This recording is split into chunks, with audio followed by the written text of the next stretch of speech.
Good evening, everyone, and many thanks, Eric, for offering me a slot in your Chennai Storytelling Festival. For those who are not regulars, Dr. Eric has been doing this for the last 12 years, and he did it online. He did it in person for the first few years, but ever since COVID happened, he switched to the Zoom mode. He's brilliant with video conferencing and Zoom and all of that. And so it's been a great help in having sessions via Zoom. I'm a journalist, author, and storyteller. My name is Sudha Umashanker. I'm based out of Chennai. And I also am a spiritual columnist. That explains the choice of my topic. And for me, I think the time when I started thinking about this topic was when COVID started in the year 2020. I think up until then, we were all having a good time. Life had been good because we had made so many advancements. We didn't have to go look for firewood. There was piped gas in our kitchens. We had all the gadgets in the kitchen. We could travel where we want. We had our cell phones. The world was literally in the palm of our hands. Most of the deadly diseases had been controlled, and there were vaccines for several other things. And so we were just, I think life was pretty good around 2020. And then COVID changed everything upside down. The first new experience was the lockdown. And after that, we had the second wave when we lost scores of people. Right in my own neighborhood, I think about half a dozen people died. Colleagues that I knew from social service organizations, many of them just passed on, succumbed to respiratory and other infections. There were people looking for ventilators. There were families who couldn't visit their loved ones when they were moments. So it was really a very, very traumatic time. And that was what got me thinking about the D word, death, if you like, and how we struggled to cope with the loss of loved ones. I know it's a very difficult conversation to have, to talk about death, but then I realized that stories could be a very useful tool if we want to break the ice and broach the subject, to explain to people how, in very subtle ways, how you can deal with something like this, how death is very much a part of life, and how grief can really have its other side. So I will first begin with one of the well-known Puranas, which is called the Garuda Purana. Now, the Garuda Purana, there is a belief that the Garuda Purana is actually read only when somebody passes on. But then many of us know that the Garuda Purana is really a good handbook to have, because it teaches you about the cycle of life and death, and it tells you how you should be living your life. And it's a conversation between Lord Vishnu and Garuda, the eagle. And one of the opening remarks that Lord Vishnu makes to Garuda, when he has scores of questions about why are we born and why do we die and all of that, the opening remarks that Lord Vishnu made were that he said, why is it that most of mankind celebrates and rejoices when there is birth, but hardly ever thinks about death? they seem to think that birth is a fact and it's real, but in fact, death is 100 times more certain and it's bound to happen sometime or the other. And yet, why do people not stop to even think about death? And he goes on to add that it's only an elevated soul who thinks, who's conscious that Yama, the god of death, will arrive sometime. And when he arrives, we need to have a good track record to be able to tell him that these are the things that I've done. I've lived my life ethically. These are the good deeds I have done, and therefore I don't need punishment in hell. So this is the opening remark that Lord Vishnu made. So as I said, we were in a pretty good place before COVID struck, and therefore who had the time to even think about death? We all thought we were very powerful individually and collectively, and we were so busy living our lives that this was not something that we really thought about. And it was in this kind of a mindset that Gautama Buddha was raised when he first set out in a chariot. As you all know, Gautama Buddha was a prince of a very small kingdom. And when he was born, a wise old man told his father that your son is destined to either become a great king or he will become a great sage. Now, his father was a little disturbed when he heard it, and he certainly didn't want his son to become a great sage. He wanted him to become a great king. So he decided that the only way to prevent him from becoming a sage is probably by forcing him to lead a very secluded life, a life that is cloistered and far away from the hard realities that you know are in our worlds. So he gave him the best of pleasures. He set him up in a palace. He gave him good food, good clothing. He wasn't wanting for anything. All the pleasures that one could think of for a young man, and he got him married at the age of 19 to a very beautiful young girl. And soon they had, her name was Yashodhara. And not long after, the couple had a son called Rahula. Now, Gautama Buddha, being the restless spirit that he was, he decided to take a ride out one day in his chariot. So as the charioteer was wending his way through the town, they came across several sights which piqued the curiosity of Gautama Buddha. Now, the first sight that he saw was that of a very old man. And Gautama asked the charioteer, he said, "What's that? Why does he look like that?" And Gautama, the charioteer said, "Oh, that's nothing. He's just an old man." And Gautama was perplexed. He said, "What do you mean? How does that happen?" And the charioteer explained, "Well, if you live long enough, you're bound to grow old." And that is what happened to him. And Gautama Buddha said, "Really? Will that happen to me too?" He just couldn't, for him, meeting an old man, seeing an old man was the very first time in his life, sort of shook him out of his wits. And then as they continued their ride in the chariot, they came across a person who was very ill. He was so ill that he couldn't move, and he was lying on the floor and writhing in pain and discomfort. And again, he asked the charioteer, he said, "What's wrong with this man?" And the charioteer explained, "Oh, he's just sick. We all get sick sometimes." And this too shocked Gautama Buddha. He said, "Will this happen to me?" And he looked at himself, because he was a fine young man and pretty good shape, with a nice physique. And when the charioteer replied, "Yes, the body does get sick, and this happens. There's nothing surprising about it."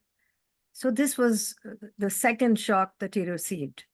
And as they continued to travel, they came across a funeral procession. And this time too, Gautama Buddha wanted to know what that was all about. And the charioteer explained, it's just a funeral procession. Somebody has passed on. And he said, what? What does that mean? Will that happen to me too? And the charioteer said, death is a certainty. Anybody who's born is bound to die, and there's no escaping that. This ride practically changed Gautama Buddha's life. He began to question himself. He said, what am I doing? Living in this palace, completely shut off from the rest of the world. I have seen so much suffering on this one short ride, and my life really has no meaning by being holed up in that palace and having a good time. So he was deeply troubled and he wanted to get away from it all. But what kept him back was his young wife and his son. But these images kept flashing in his mind. And about 1.5 years later, he just couldn't handle it anymore. And one day in the middle of the night, he left the palace to go and search for the meaning of suffering, the cause of suffering, how one can avoid suffering, and the meaning of life and death. It was the same Gautama Buddha. As you all know, Buddha means the enlightened one, who was confronted by a woman sometime later. Now, this lady had just lost her husband, but she had her 3 sons with her, and she hung on to them for dear life. But in a cruel twist of fate, her first son died 1 year later. He was followed soon by the passing away of the second son. And then she held on closely to the third boy. And despite, all her love and her control over that child too passed away one day. She was deeply, deeply traumatized. So this lady put the lifeless body on her shoulder and went and confronted Gautama Buddha and asked him, what is the use of all your spirituality? All the tall talk that comes out of your mouth. I have been through so much, one tragedy after another. And if you are real, if you have any powers, bring this boy to life right now. Gautama Buddha knew that nothing that he said at that point is going to make sense to the young lady, because she was beside herself. She was deeply, deeply upset. So he thought of something and he told her, go out into the town and get me a handful of sesame seeds from any house that hasn't had a death in their family. So the woman heeded his words, and with the boy on her shoulder, she went from house to house to house, asking if somebody who's never had gone through a death in their family could give her a handful of sesame seeds. After she had covered the entire village, she came back to Gautama Buddha, and that was her moment of realization. She then quietly decided, went ahead with whatever she had to do in terms of performing the last rites for this child. And she came and joined Gautama Buddha and his group of monks. And he had easily about 40,000 monks at that time. And Buddha was about the 7th in succession. There have been many, many Buddhas. He was the 7th in succession. And it is said that he didn't preach anything really very new. He told us about the Eightfold Path, the 5 precepts, and and some very key teachings of his. They were all nothing new. These were all things that that were already there. But how Gautama Buddha conveyed this to the people was that he explained it, he put it down in very, very simple language. And that was how he, the enlightened one, very gently, conveyed a very bitter and painful truth to this young woman who confronted him and wanted to know what his teaching was all about. So if this was what Gautama Buddha told this young woman, I want to present to you another story from the Ramayana. And this is called Tara's Lament. And this is a very, very important episode in the Kishkinta Ganda. There are, as you know, 7 kandas in the Ramayana, which has about 20,000 verses. And this is the Kishkinta Ganda. And it deals with this episode where Vali is slain by Lord Rama. Now, Vali was a monkey king, and he ruled over Kishkinta. And his wife was Tara, also a monkey, the monkey queen. Vali had a brother called Sugriva. And there was some enmity between the 2 brothers. And so he had been exiled. That's another story. So I won't tell you that right now. So he had been exiled far away in the south in a mountain called the Rishimukya mountain. And Vali had also taken away his wife, who was called Ruma. Now, when Vali was ruling Kishkinta, it was at that time that Rama and Lakshmana were out looking for Sita, who had been kidnapped by Ravana. So they came looking for her, and then they met Hanuman, the monkey god, and Hanuman took them to Sugriva, and they asked him for his help in retrieving Sita from Lanka.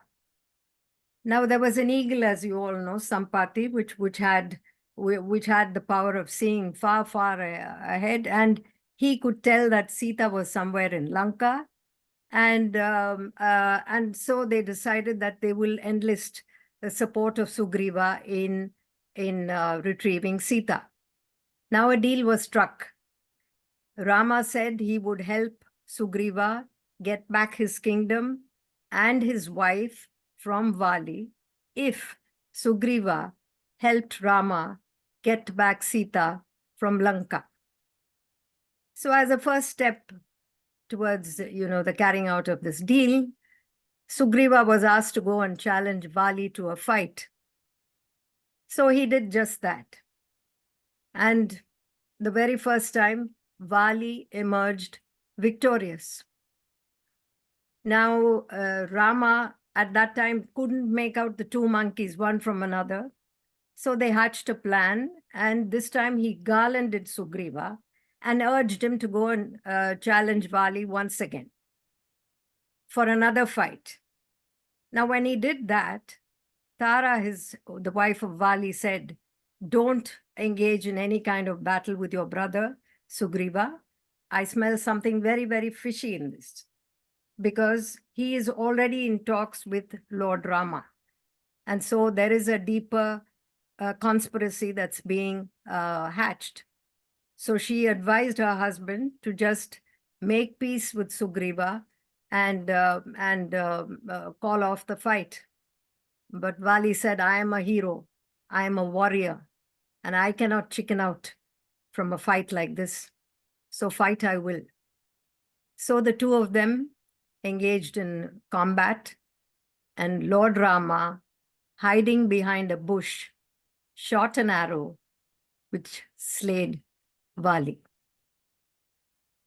Now, you can question the ethics of things, whether he was doing the right thing by hiding behind a bush and shooting an arrow. And, all of that will be discussed a little later. But when she heard that her husband was slain, Tara came rushing to the scene with her young son, Angada. And she went through all the emotions that a grief-stricken woman would go through. She told her husband, who was in his last moment, she said, I told you not to engage in a fight with Sugriva. I told you there is a deeper conspiracy. If only you had listened, this would not have happened. And then she turned to Rama and questioned his ethics. He said, how could you do something like this, a cowardly act, hide behind a bush and shoot an arrow? And she was completely distraught. She was ready to give up her life that very moment. She didn't even want to live for the sake of her young son, Angada. It was at this point that Lord Rama advised her. And he told her that she should really give up her attachment to the body of Vali. He said, the body is perishable, it's ephemeral, but the soul lives on, it is eternal. And he said, please do not get attached to the rotting body of your husband. He also told her that a woman who is married to a hero should not hold any sorrow. And in another version of the Ramayana, it is also said that Hanuman advised Tara and told her that she should now focus on her young son and secure his safety and secure the kingdom for him and groom him to take over the reins eventually. Although she was encouraged by a lot of people to anoint him as a successor, she said no, that when Sugriva is around, I cannot do that. And Vali too had told her and her son to offer all support to Sugriva while he was holding the reins. And he also advised his brother Sugriva to listen to Tara at all times, because he said that whatever she says is usually always right. And so after all these exchanges, and Tara had one last question. She wanted to know, she said, if the body is perishable, why do we feel pleasure and pain? And then Rama explained to her that it is because of our ego and our attachment to desires that we feel pleasure and pain. And it is said that with these words, Tara became a realized woman. Eventually, Sugriva married her as well, and she became one of his wisest counsels.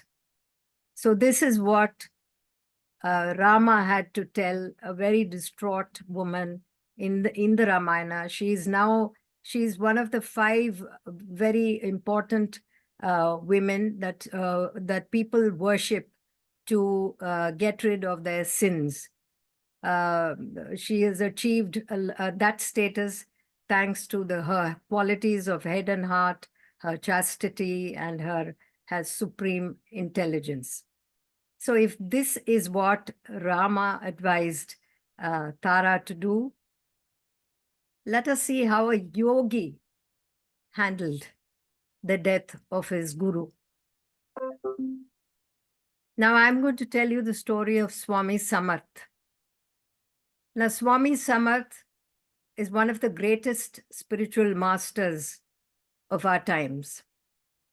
And he had a math in Akalkot, which is in Maharashtra and very close to the Karnataka border. Now, Swami Samarth is the 4th incarnation of Dattatreya. And Dattatreya himself is a combination of the Trimurtis, Brahma, Vishnu, and Shiva. So Swami Samarth, as I told you, was a great spiritual master. He traveled far and wide. He worked tirelessly for the spiritual upliftment of people. He constantly educated them on what they should be doing and how they should be conducting their lives. And he was also attributed with a lot of special powers and miracles, but these were only incidental because his focus was elevating people spiritually. Now, like all evolved souls, Swami Samath knew when his end was near, and he dropped several hints. When he went to a village not long before his death, he told the people that this was probably the last visit that he was going to make. And then when he started running a fever, which was what escalated and took him away, his devotees got very, very worried and asked him, Swamiji, when are you going to get well? And he very stoically said, I will get well when the mountains beckon to me. So this fever that he was experiencing did not come down at all for several days. Swami Samath had a bath, he had a shave on the day on the day of his samadhi, and he sat down in the lotus posture, and he told all the people around them. He said, "Do not grieve. I will always be with you, and I shall answer the call of every devotee of mine." And with that, he closed his eyes. A deep peace and radiance settled over his face. And then suddenly 3 sparks came out of his mouth. And within minutes, he passed on. Now, the devotees who were around were inconsolable. They just couldn't handle it. They were in a state of utter disbelief. And even the Rani of Akkalkot, who had visited him just a few minutes back, couldn't believe it because she thought he looked particularly cheerful and bright. And she said he was bound to bounce back. But he had, gone. The Raja of Akkalkot decided to give him a fitting farewell. So he ordered an infantry band, caparisoned horses, elephants, and especially made a palanquin, which was flower bedecked. So the mortal remains of Swami Samath were carried in a procession all around the town. And then to a specially prepared vault in the houses of one of his devotees. The body was anointed with sandalwood, musk, and other fragrant substances, and worshipped with incense, camphor, and flowers, offerings of flowers. And then after everybody had had a look, it was lowered into the vault, and a slab was moved, and the vault was shut. People were heartbroken and desolate. One of Swami Samath's closest disciples, Balapa Maharaj, he was very stoic throughout the entire rites, the final rites. But then towards the end, he just couldn't handle it, and he completely broke down. He decided that he was going to follow the master in his footsteps and give up his life right then and there. And so he undertook a fast. He refused food, water, and he sat by the samadhi and refused to move from there. On the 3rd day, Swami Samath appeared before him with a kamandala in his hand. And he lifted up his disciple and said, "Do not grieve. Do not focus on my physical body. Give up your attachment to my physical appearance and concentrate on my presence in the all-pervading consciousness. I will forever be with you." And he had already given his padukas to this disciple. He said, "Focus on the padukas, offer your prayers." and I will never leave you. And after he uttered these words, he just dissolved into space. The disciple Balapa Maharaj was overcome with emotion. He felt a great sense of peace settle over him. And he was imbued with renewed vigor. And he decided that he was going to spread the teachings of Swami Samath far and wide and spread his name, which is what he did for 32 long years. This disciple who was ready to give up his life underwent that experience, that life-altering moment when he had these words of wisdom from the master. And so he set up the Math at Akkalkot, and he continued all the good work for 32 long years. And mind you, Swami Balapa Maharaj was from a very wealthy family. And at the age of 32, he came into contact with Swami Samath. And that completely changed his life. And from then on, he decided that he even abandoned his family and completely devoted himself to the great master. So when I read the Swami Samath story, I also came across a very nice poem. This is written by somebody anonymous, and it pretty much says the same thing. It says, "Do not stand at my grave and weep. I am not there. I do not sleep. I am 1,000 winds that blow. I am the diamond glints on snow. I am the sunlight on ripened grain. I am the gentle autumn's rain. When you awaken in the morning's hush, I am the swift, uplifting rush of quiet birds in circled flight.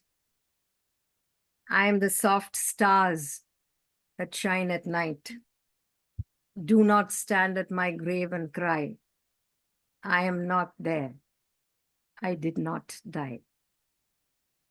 So this really fits in with, our belief that we come from dust and we go back to dust. We go back to the elements, and as you all know, our bodies are made of 60% water, and all you have to do is a tiny fire accident will tell you how perishable our bodies are, how frail our skin and hair and all of that.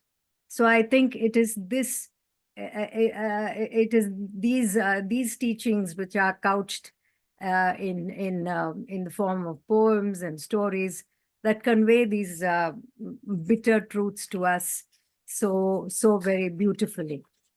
There was yet another quote that I want to share with you at this point. And this is from a big elk. He's a Omaha chief.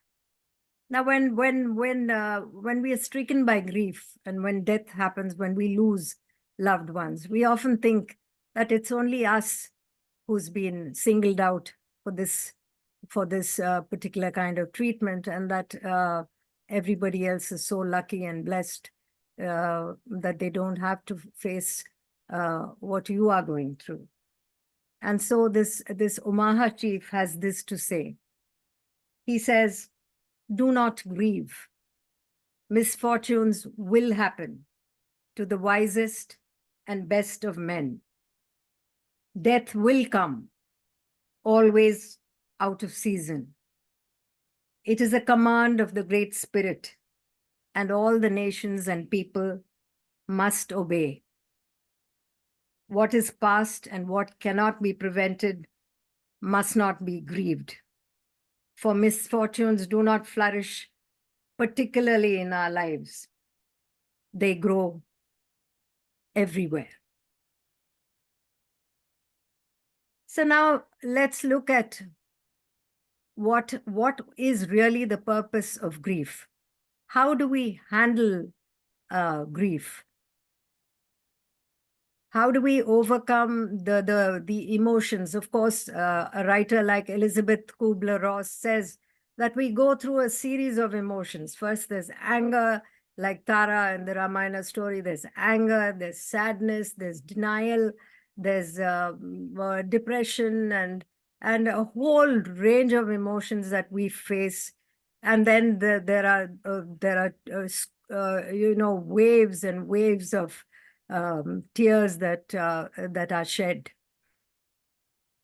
But we are reminded through a very nice story that I read recently, that you can let grief run its course, but then after a point, you have to really control yourself, because you are stopping the soul from reaching the higher realms. And this is what Paramahamsa Yogananda too tells us. He tells us, he's written a small, a chapter on where are our departed loved ones. And he says, remember them with love, send them your love. And that way they will bless you. Because if you keep dragging them down with your attachments, you are preventing their passage into the higher realms. And that is exactly what is reflected even in my next story. Now, this is a biblical, a Christian story. And it's about a father who lost his daughter, and he was grieving her passing very much. He was completely lost in grief, and he didn't know what to do.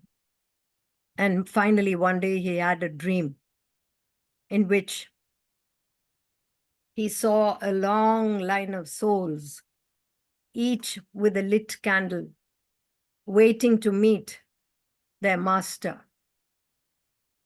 And amongst that, in this long line, he was also able to spot his daughter. Now, as he watched closely, he noticed that every time she was moving up the line and getting close to God and the master who was there at the end of the line, her candle would flicker and it would go off. And then she had to make her way all the way back to the end of the line and then resume, the move towards the meeting of the master. The father watched this and he was very perplexed. And then he asked her, in his dream, of course, he asked her, he said, my dear daughter, why is it that every time you move ahead, your candle is flickering and blowing and is getting blown out? And her father said, she explained to her father and told him that, Dad, every time you shed tears, they tend to fall on my candle and the candle gets blown out. And when that happens, I have to retrace my steps and go back to the line and then wait and proceed further. She advises her father, do not worry, Dad. I am in the presence of God and I am safe. And that dream and that conversation changed her father's life, changed his attitude towards grief and love. And he felt that there was nothing that he needed to do, that she was safe in the hands of her master. So as I was asking you, what does grief do to us? Of course, it cripples us, it tears us apart, it completely paralyzes us. But what really is the purpose of grief? One of my very favorite monks is Thich Nhat Hanh. He is a Vietnamese Buddhist monk who who talks at length on mindfulness. He asks us to be mindful in everything that we do. And he even talks about the art of suffering. And so he reminds us that the ground of suffering is also the ground of great transformation.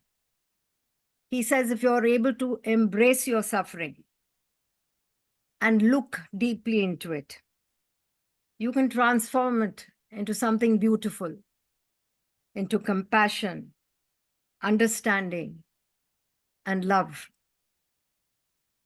And this is a miracle of transformation that happens in extreme grief. My next story is a real life story.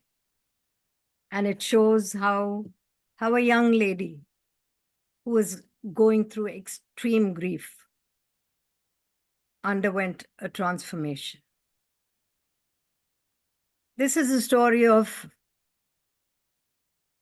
Maureen Prak Pandian, who is married to another scientist, an Indian scientist. She's Cambodian, he's Indian, and a scientist turned software engineer, and they live in the US. They were a young couple, very much in love. And soon after a few years of marriage, they decided to start a family. And she soon got the good news one day that she was indeed pregnant. So she was looking forward to having the baby. Her joy knew no bounds when at 20 weeks, a scan showed that the baby was healthy and it was a boy. So she, at that particular doctor's visit, she remembers asking the doctor that if there are any concerns that she should be aware of. And the doctor said, oh, nothing, everything is fine. It's just baby diapers and probably baby names that you have to think up of in the next few months. Shortly after that checkup, I think a couple of weeks from that day, she started having labor pains. And it got so bad that at 23 weeks, she delivered a preterm baby.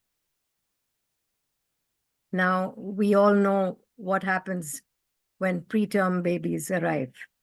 They are hustled away to the NICU. You have tubes running through all over the bodies. They are completely, they just look, it's such a scary scene for any young mother to be able to hold a newborn in your arms is one thing, but to see your child strapped on, hooked onto machines with the monitors running is a frightening and deeply painful scene. And now this child was in the NICU for 5 months and more. She remembers that he was a feisty child. He was a fighter. He never gave up. He was just a little over 1 pound and 6 ounces. And she says she could hold him in the palm of her hand. And she even has the cap that fitted him when he was just born. He went through many infections, surgeries, brain hemorrhages in those 5 years. They never, ever gave up the fight. But after 5 months, they lost the baby. They were completely heartbroken. And they decided to focus on grieving for a while, which is what they did. And one day, suddenly, in the middle of the night, she woke up and said, well, I've got to do something to spread awareness about preterm babies and to educate mothers about what precautions needed to be taken. So she plunged herself headlong into this mission. And she started creating awareness. And she also joined an organization called March of Dimes in the US. And they conduct annual walks. They've been conducting walks from 1970. So regular walks were being conducted, funds were being raised. She persuaded the corporate that she was working with to focus and do something, or to create awareness and educate the public on preterm babies. And it said that there are more preterm babies in the US than one can imagine. So she started working and campaigning for this.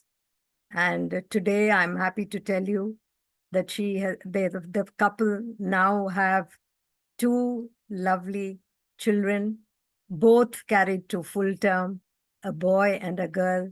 And she hasn't forgotten that little baby, Nico, who features in most of their family photographs, along with their other two children, because he was the one who changed their lives, and they are trying to honor his legacy by remembering him and spreading awareness and educating other couples so that they don't have to face what this couple went through.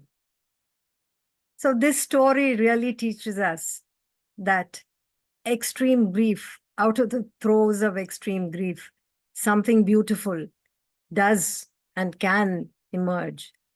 And as Thich Nhat Hanh says, there's nothing is destroyed. It only gets transformed.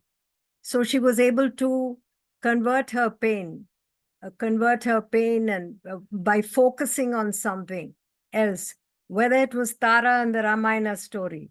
She was told to focus on grooming her son, securing his future, which is what she did. And or the story of this young girl, or the yogi Balapa Maharaj in the Swami Samath story. His mission was to spread the word of his master. So once you have a focus, a pointed focus on something, then I think grief can be a great teacher. Of course, it's a very, very difficult time. We are told not to grieve too much. As we all know, the story of the prophet Yaqub in the Quran. He had 12 sons, and all the other sons were jealous of this young boy Yusuf, because he was his father's favorite. So they plotted and took him out one day and pushed him into a well, and came back and told his father that he's been bitten by a wolf, when he really hadn't been bitten. He had actually been taken in a caravan and taken and sold as a slave in Egypt. But the father was so distraught that he wept and wept and wept, and eventually became blind. So extreme grief. The story takes a happy turn. Of course, Joseph goes on to much bigger things, and his brothers, estranged brothers, come to meet him much later. But the story is extreme grief is not a good thing, which is what we see in the story of the girl with the candle that gets blown out.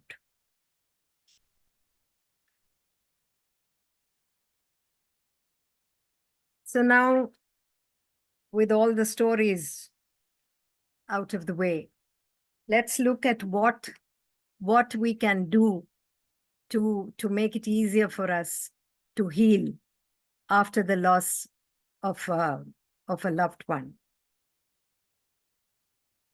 You all, some of you might have heard of Indira Gandhi, the first woman Prime Minister of India.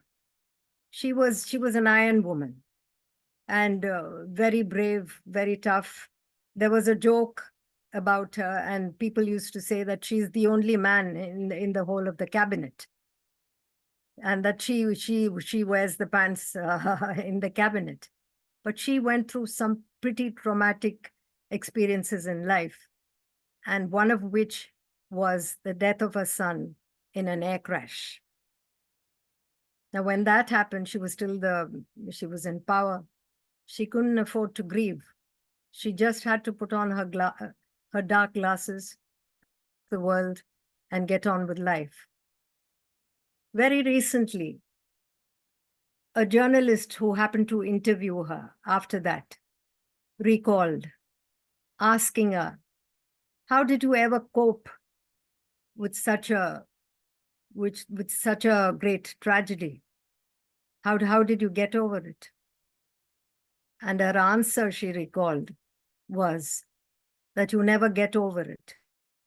You just learn to live with it. So people have found their peace after heartbreaking losses purely through channelizing their emotions into something constructive or doing something that completely absorbs their attention. I think that even if you are able to take your mind off for 1 second to start with, the change slowly happens. It happens to us in ordinary problems when we are consumed by a problem, which is just overwhelming and refuses to go away. It occupies all our mind space. If we are able to do something different, if we are able to take our minds away for just 1 minute, then there is immediate release. And then when you keep doing that on a regular basis, a slowly healing happens. There was another interview I read recently about one of the women justices of the Madras High Court. Her name is Prabhasri Devan. And she qualified and enrolled as a lawyer after she got married and had children. And then she started practicing with her husband. And then after a few years, her husband died very, very suddenly. She was completely lost because he was her guru. He taught her many things. She was working with him and under him. And now she was completely lost. And she, in an interview, recalled to me that the one bit of advice that she received from an elder person in the bar was that to throw herself completely into her work and focus on her children. And he said, that's the only way you'll come out of it. So, which is what she did. Although she had young children, she somehow managed to balance work and career and children and all of that. And she was a judge who's known for landmark judgments, and both of her sons are extremely qualified. And so as a mother, she can be very proud of herself, but not many people know that it was a trial by fire, and it was really these words of advice from somebody, a well-meaning elder, that one had to channelize one's grief, use it constructively, and throw yourself into something that consumes your attention and your focus, and then you will come out of it. Many books that I've read a whole lot of books in preparing for this workshop, and they all promise that happiness will come again. When it will come and how soon and how, one cannot tell, but it will. And that is a belief that I think should keep anyone who's bereaved going. There are terrible things happening in this world. We hear of all the trauma that children are being put through in Gaza and other war-torn areas. My heart bleeds when I read of such stories. But then somewhere there is some good Samaritan who takes care of children, who looks after them. There is some good happening, somebody to support, somebody to care for them. While there's extreme, unspeakable tragedy happening, we also see signs of goodness.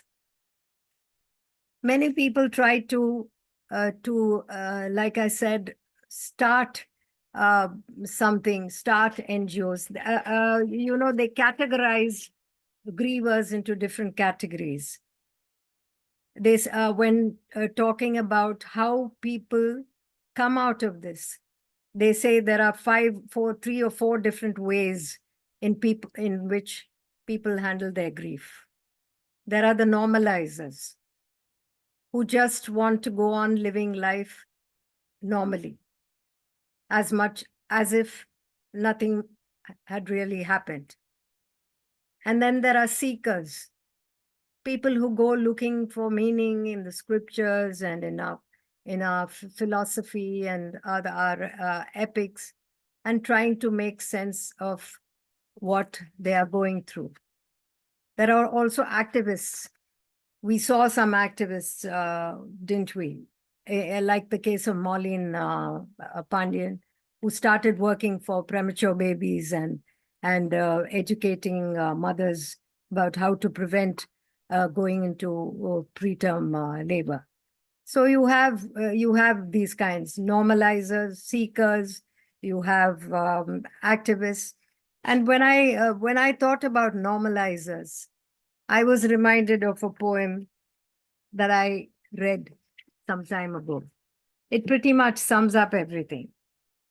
It says, "Death is nothing at all. I have only slipped away into the next room. I am I, and you are you. Whatever we were to each other, that we still are. Call me by my old familiar name. Speak to me in the easy way, which you always used. Put no difference in your tone. Wear no forced air of solemnity or sorrow. Laugh as we always laughed, at the little jokes that we enjoyed together. Pray, smile, think of me. Let my name be ever the household name that it always was. Let it be spoken without effect, without the trace of a shadow on it. Life means all that it ever meant. It is the same as it ever was. There is continuity. Why should I be out of mind because I'm out of sight? I'm waiting for you for an interval somewhere, very near, just around the corner. All is well. And the poet is Canon Henry Scott Holland. So he urges us, as you can see in this poem, that nothing has changed, that they can still be whatever they were to each other, that they can still, uh, talk about the person who's left just like in times past. And that there's, sometimes people even hesitate to mention the name of the person who's passed on for fear of evoking emotions and, raking up a lot of pain. So this poet urges us to pretend, not pretend, to just go on living the way life was always lived by them normally, so that, things get back into the rhythm soon. So at this point, I'm going to give you a little exercise. If you have a pen and paper at hand, somebody has asked for the name of the poet. It is Canon Henry Scott Holland.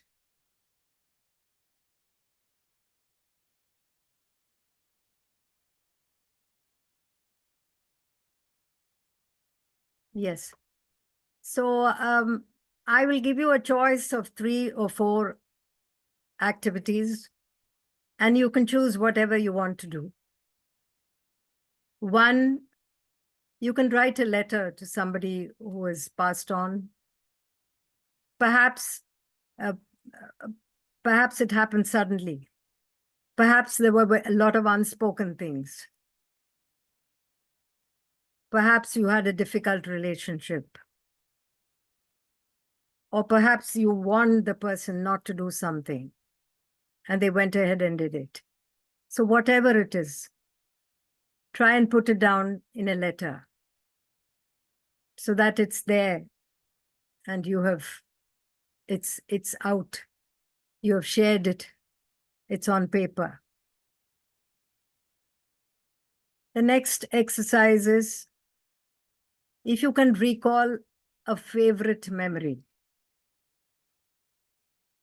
what were the things you loved doing? What were the happiest moments that you shared with this person? And any other joyful memories. So I'm giving you a choice. You don't have to do all of it. You can do one now and maybe think about the other 2 if you're up to it, or whatever. And the third thing is, what is the one thing that someone did that helped you through a time when you lost someone? Something that really helped you, something that really made a difference. So I will give you about 5 minutes. So if you can just put this down, you can share it if you want to later, or if you don't want to, that's fine. But give me my phone.